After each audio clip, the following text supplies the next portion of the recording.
जय हिंद दोस्तों, वंदे मातरम। बिहार के विधानसभा के चुनाव में एनडीए की प्रचंड जीत ने विपक्ष के खेमे में हाहाकार मचा दिया है।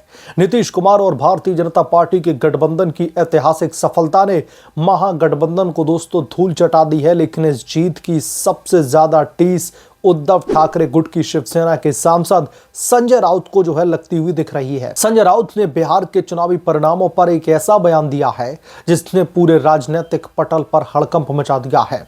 10,000 में लोकतंत्र बिकता है, ये बिहार में दिखता है। ये दोस्तों संजय राउत का तंज था, जो कथित तौर पर डीबीटी यानी कि डायरेक्ट बेनिफिट ट्रांसफर स्कीम को निशाना बनाते हुए जनता पर एक तरीके से सस्ता हमला था। लेकिन दोस्तों ये बयान न सिर्फ उनकी राजनीतिक समझ की कमी को उजागर करता है, बल्कि उद्धव ठाकरे की शिवसेना को महाराष्ट्र में मिली करारी हार की पुरानी जलन को भी बेनकाब कर रहा है। दोस्तों आइए इस विवाद को विस्तार से समझते हैं। संजय राउत के इस बयान के मायने समझते हुए जानते हैं कि कैसे एक सांसद की जुबान ने अपनी ही पार्टी की पूरी तरीके से लुटिया डुबो करके रख दी। न सिर्फ लुटिया डुबाई, बल्कि पार्टी को पूरी तरीके से तहस नहस करवा दिया। इस पर आप लोग भी अपनी राय जरूर लिखें। बिहार में भारतीय जनता पार्टी की प्रचंड जीत के बाद में पूरे देश में उत्साह का माहौल है। लेकिन संजय राउत जैसे विपक्षी नेताओं के लिए यह हार का एक आईना बन गया है।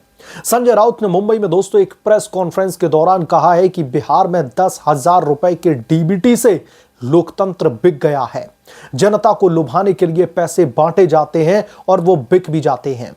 दोस्तों ये बयान बिहार की जनता पर सीधा तंज था, जो कि एनडीए की डीबीटी योजनाओं जैसे कि उज्ज्वला योजना, प्रधानमंत्री किसान योजना और आयुष्मान योजना भारत को निशाना बना रहा था।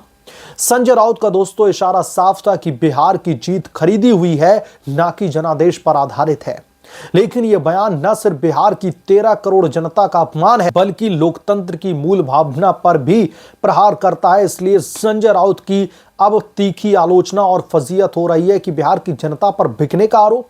संजय राउत की राजनीतिक समझ पर सवाल उठना लाजमी है। डीबीटी स्कीम को लोकतंत्र बेचने का हथियार बताना न सिर्फ हास्यास्पद है, बल्कि आर्थिक अज्ञानता का प्रमाण भी है। दोस्तों ये योजनाएं गरीबों तक सीधी सहायता पहुंचाती हैं। 10,000 रुपए का डीबीटी किसानों, महिलाओं और मजदूरों के लिए जीवन रक्षक साबित हुआ है। बिहार में एनडीए की जीत का राज यही था। जनता ने विकास और कल्याण को वोट दिया है, ना कि जाति या फिर नफरत को।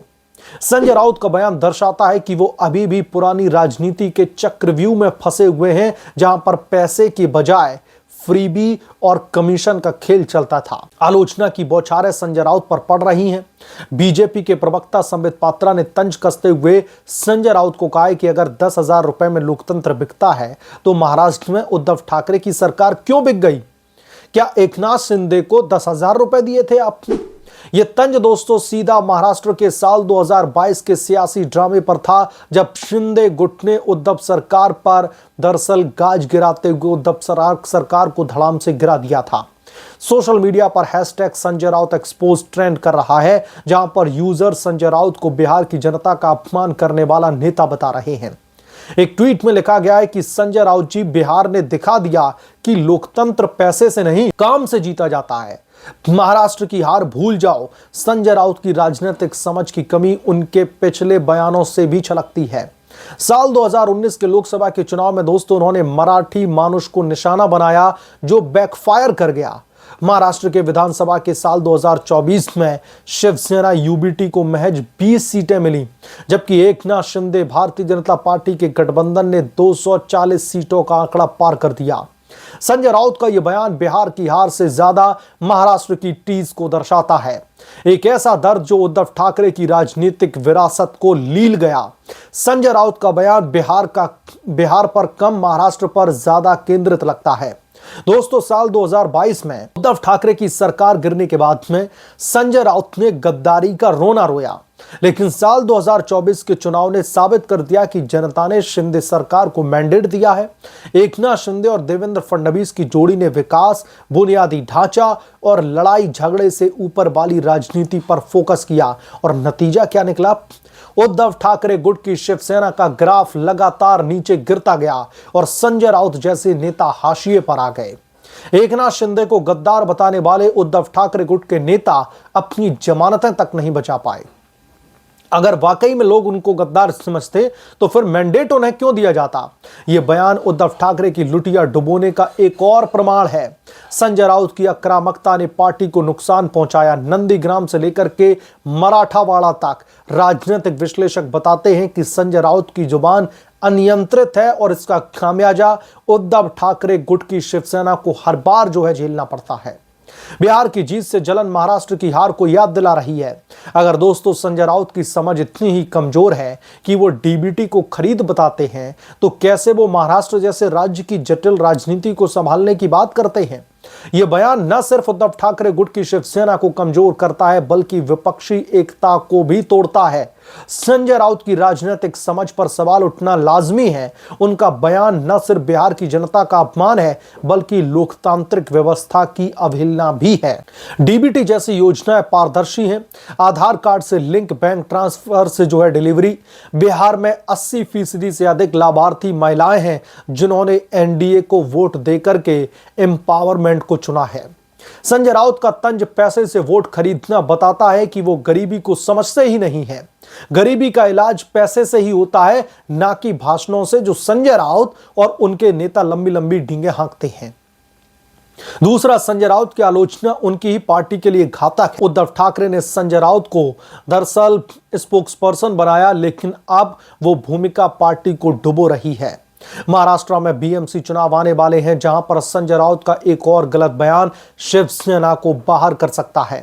राजनीतिक जानकार कहते हैं कि संजय राउत की राजनीति नफरत पर टिकी हुई है, ना कि नीतियों पर। बिहार ने साबित कर दिया है कि जनता समझदार है। 10,000 से ज्यादा विकास चाहती है। तीसरा, राष्ट्रीय परिप्रेक्ष्य में यह बयान विपक्ष को कमजोर करता है।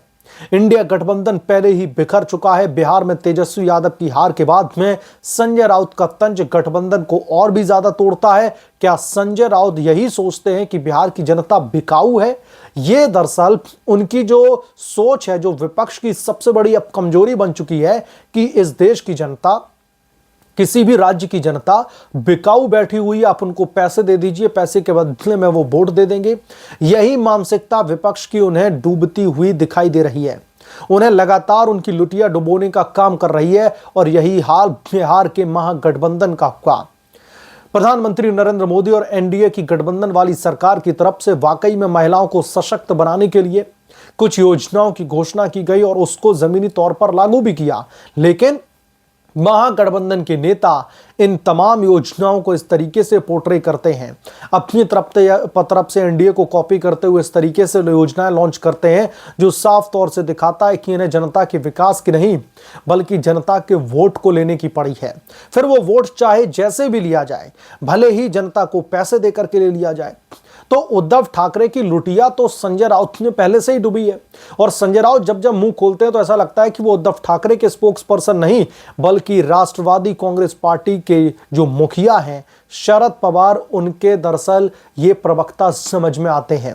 ऐसा लगता है कि संजय राउत उद्धव ठाकरे की लुटिया डुबोने में लगे हैं और शरद पवार के कल्याण के लिए स्टेटमेंट देते दिखते हैं। बहरहाल इस पूरे के पूरे मामले को लेकर के आप क्या सोचते हैं, आपकी क्या राय है, कमेंट करके जरूर बताएं। जल्द मिलूंगा किस दूसरे बड़े अपडेट के साथ में, तब तक के लिए धन्यवाद। अगर आप लोग चैनल पर नए हैं तो प्लीज चैनल को सब्सक्राइब करें, साइड बने बेल आइकन को जरूर प्रेस करें ताकि जब भी मैं कोई बड़ी खबर लेकर के आऊं तो इसकी जानकारी सबसे पहले आपको मिले।